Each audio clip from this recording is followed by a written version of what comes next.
An abnormally large hail and hurricane hit Libya on October 9, 2021. The thunderstorm was accompanied by heavy torrential rain, hail and squally winds.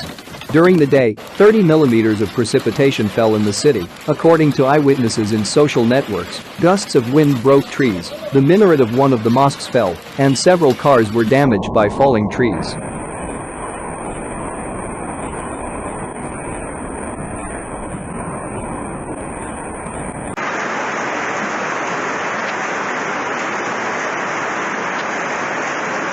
But the greatest damage was caused by hail.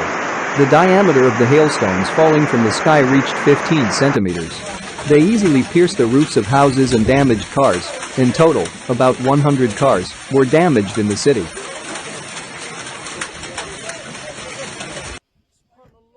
In this region, hail is very rare, but due to climate change, dangerous weather phenomena are observed more and more often. Their intensity is increasing. Located in the northwest of the country on the Mediterranean coast,